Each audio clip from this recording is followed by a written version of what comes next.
Yo, what's up? I'm Dale. I'm D-Block.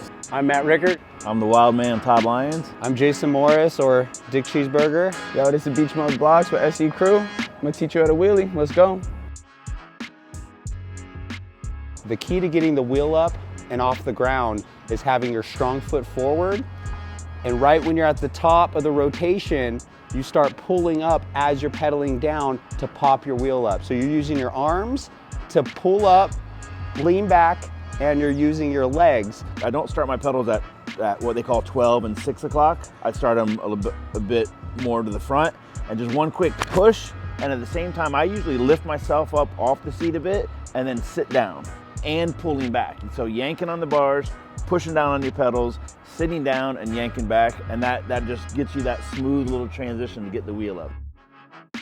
It really goes down to using what foot is more comfortable to you. My dominant foot is my right foot, but I find using my left to pick up and following with my dominant foot is a lot easier because I will have my left foot positioned at the high point, which my dominant foot is positioned at the low point.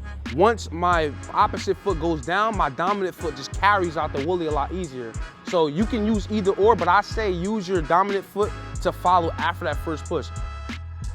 One key for doing wheelies, and this is kind of like a trick, is, you know, when you go across the street and then the curb, you know, the sidewalk comes up a little bit and then it's the sidewalk, you know, that's a little elevation, you know, or when you go a driveway, you know, you go through a driveway to a sidewalk, there's a little elevation. Or sometimes if you see a little stick, you know, or a speed bump, something that can just pop your wheel up, you know. With these bigger bikes, you know, you're yanking, you know, it does start to wear on your arms a little bit. So any opportunity I have that there's a little ramp that pops my wheel up, I use it every time. Watch me ride, watch me hit a sidewalk, you'll know that, like, oh, Todd's taking that little cheater bump. You know, I do it all the time. Don't try to ride out the wheelie. I know a lot of people when they're starting out want to pedal. You'll see their front drop. What you really want to do is get better at braking. Really focus on getting back, braking more, and getting comfortable at a position where then you can elevate and keep pedaling and keep that same motion.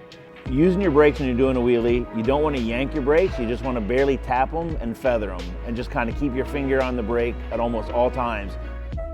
My finger is married to my back brake. Really, that's what's going to save you, is making sure that your back brake is ready to go if you need to. If you're to the point 12, getting over 12, that back brake and momentum is going to save your ass. Back brake is so you won't fall on your back, you know? It's all about the control. So you go back, you hit it, you know? Don't press the brake. A lot of people press the brake and then slam. All you gotta do is, you know, tap it, you know? Tap. But I'm not squeezing them, I'm not pulling them, I'm not yanking them, because that's gonna slam your front wheel right down. The brakes is riding the rim. So it's like you pressing the brakes and it's like sliding on the rim.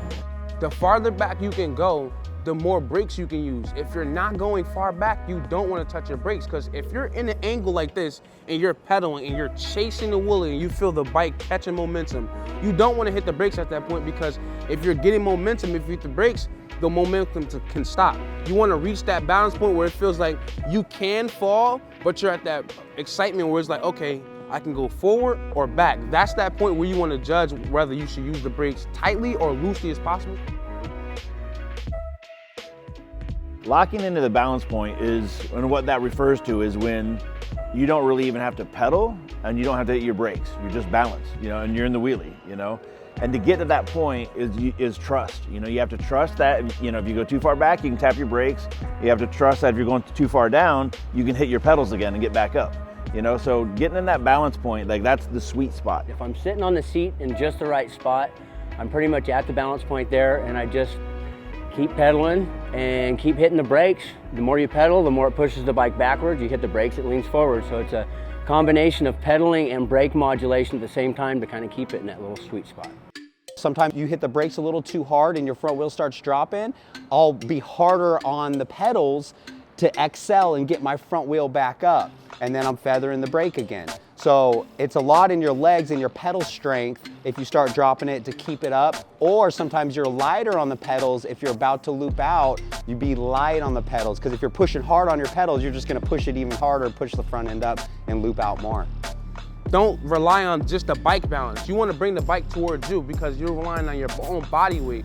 Once you bring the bike up to you and you're relying on your own body weight, feathering the brake is easy. Now you get used to just slowly tapping. As you can see my hand feathering, it's like muscle memory. You can't forget it. It's just a thing that happens over time. You're just wheeling, you're slowly getting into this rhythm, feathering, feathering, feathering. Then when you're hitting tricks, you're braking as little. Then when you're 12 o'clock and you might be holding the brake a lot more. I mean, some people make the bike easy, you know, they tilt the seat. So once you're wheeling, it's like you're sitting straight down. When my handlebars are a little more back, it tends to help me keep the front wheel up a little bit easier rather than being Chicago style and forward. Having taller bars on your bike definitely pulls the bike up easier, but if you want to do more tricks, having the bars lower is good. As far as a seat height, you don't want it too high. You put it really high, it may be easy to wheelie because your body weight's higher, but then when you do the wheelie, you're off balance.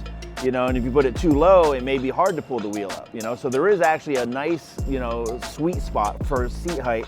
What I usually do is I have about a fistful of seat posts. That's what I call it, you know, my fist fits right on the seat post. Almost any bike I'm on, whether it's a fat ripper, big ripper, I always have my seat about the same exact height.